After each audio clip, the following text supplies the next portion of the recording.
Beredar sebuah video memperlihatkan ungkapan kekecewaan seorang anak perempuan yang menyuarakan kritik tajam terhadap proyek-proyek pembangunan yang digagas Deddy Mulyadi. Dalam video tersebut, ia menilai bahwa sejumlah kebijakan pembangunan justru merugikan masyarakat kecil yang terdampak langsung. Namun, kerap kali tidak mendapat ruang untuk menyampaikan suara. Anak itu menyoroti beberapa kebijakan kontroversial, mulai dari larangan kendaraan bermotor, penghapusan seremoni wisuda sekolah, hingga proyek pembangunan bendungan yang menyebabkan penggusuran paksa warga dari rumah mereka. Ia mempertanyakan apakah pembangunan-pembangunan tersebut benar-benar dimaksudkan untuk kemajuan masyarakat, atau justru sekadar upaya pencitraan dan validasi kekuasaan. Dalam narasinya, anak tersebut menekankan bahwa tidak semua orang terdampak bisa bersuara. Banyak yang diam bukan karena setuju atau rela, melainkan karena tidak memiliki akses atau keberanian untuk menyampaikan pendapat. Ia menyebut bahwa keluarganya harus rela kehilangan 4 rumah karena proyek pembangunan, dan mempertanyakan apakah nasib serupa kelak akan menimpa rumah-rumah warga lain. Ia juga menggambarkan ironi pembangunan yang secara fisik membungkus wilayahnya dengan berbagai infrastruktur,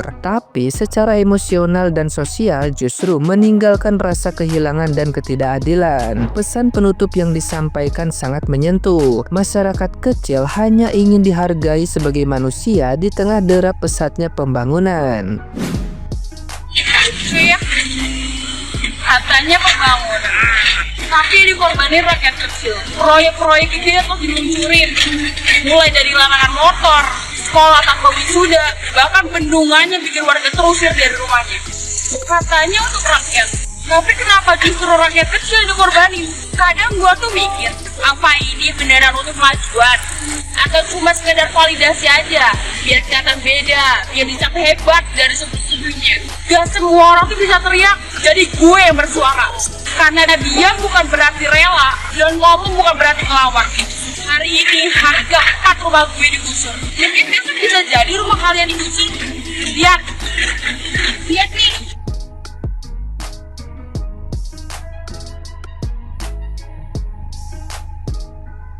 Dibungkus rapian sama pembangunan. Tapi keadilan kemana? Kami cuma minta satu, dihargai sebagai manusia. Karena rakyat bukan ajang buat pamer kebijakan. Dan ingat, suaranya disakiti, bisa jadi gema yang paling keras. Nah, gimana nih menurut netizen yang terhormat? Silahkan berkomentar ya.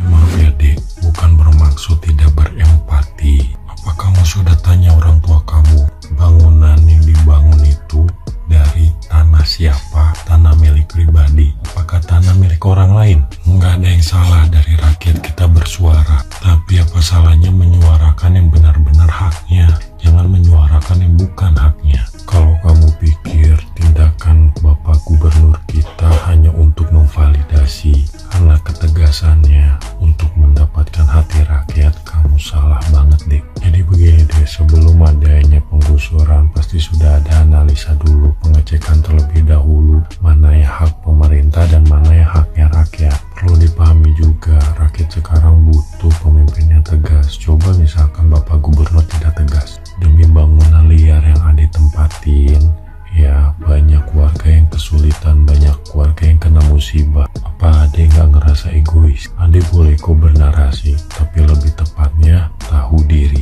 Oke, ini pendapat dan opiniku ya. Terima kasih.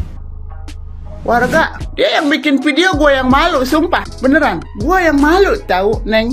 Lu bikin video kayak begitu, gue yang malu, Neng, beneran. Lu udah bukan lu sih ya, lebihnya ya. Orang tua lu yang salah. Ngapa bangun rumah di bantaran kali yang bukan haknya dia, yang bukan miliknya dia? Itu kan rumah di bantaran kali itu tuh tanahnya, tanah pengairan, tanah pemerintah. Kagak boleh di bantaran kali dibangunin bangunan permanen kayak begitu. Dan lu teriak-teriak masalah keadilan, kebijakan, dan lain-lain pokoknya. Cakep banget dah, udah duduk di atas puing-puing runtuhan kayak begitu, dikasih backsound yang apa namanya, yang sedih-sedih gitu. Hati-hati lu lihat ke belakang, ntar lu kesodok aja sama tuh alat berat, keangkut juga.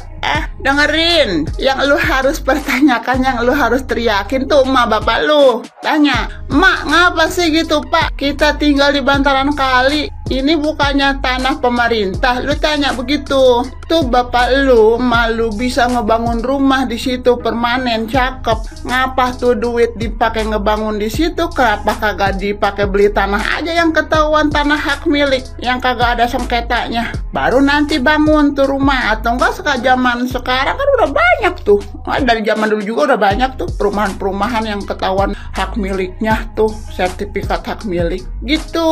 Ini mah keenakan sih dari dulu emak bapak lu nya. Kagak ada yang ngegubrak-gubrak. Udah di sini aja bangun rumah gitu.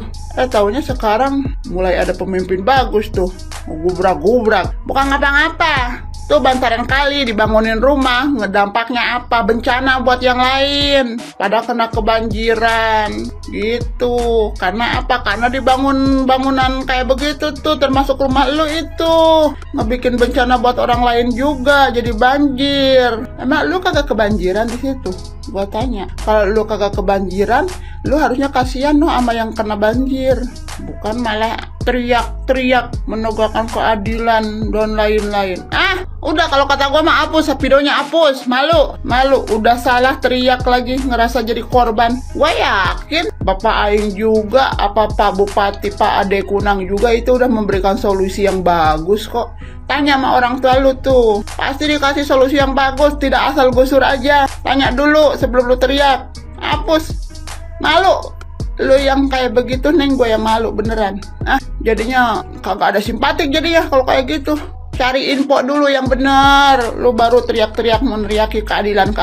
Cari info yang benar. Tanya orang tua lu. Udah pasti itu dapat kompensasi kok. Dan satu lagi, udah itu orang tua lu yang salah nempatin tanah orang. Udah. Assalamualaikum warahmatullahi wabarakatuh. Bye.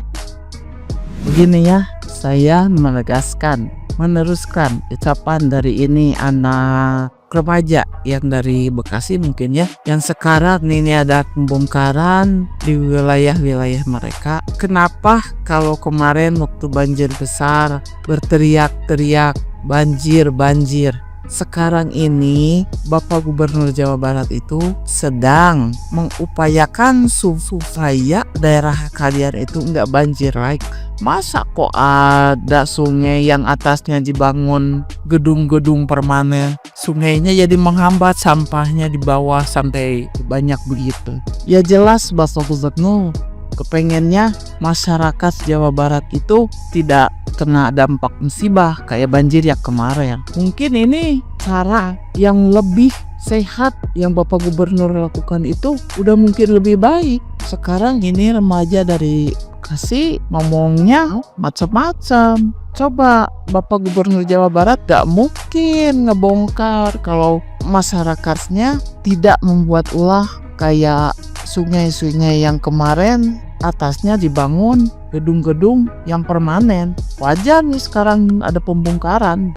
Ini kan demi kemajuan warga Jawa Barat juga. Sebelum ngomong, tanya dulu buat apa dibongkar. Kalau kemarin nggak banjir, mungkin nggak bakalan ada pembongkaran. Sungai-sungai begitu sampahnya banyak begitu, sekarang udah dikeruk, airnya jadi lancar. Gak lihat gitu, apakah emang udah kebiasaan Jawa membuat sampah itu gunung begitu? Cobalah ya Neng ya, sebelum ngomong lihat dulu buat apa gitu. Jangan menyalahkan Bapak Gubernur Jawa Barat. Dia kinerjanya udah baik sekali. Gak mungkin yang dia lakukan itu salah. Itu demi kebaikan warga juga, masyarakat Jawa Barat ya. Sebelum ngomong, coba dilihat dulu buat apa, kenapa dibongkar. Mungkin ada kesalahan ngebangun. Bapak Gubernur juga gak mungkin bongkar kalau gak salah, terus ngebangunnya gak salah tempat. Jadi lihat dulu ya Neng ya, jangan asal ngomong. Bapak Gubernur kinerjanya sudah bagus, sudah benar yang saya lihat ya. Assalamualaikum warahmatullahi wabarakatuh.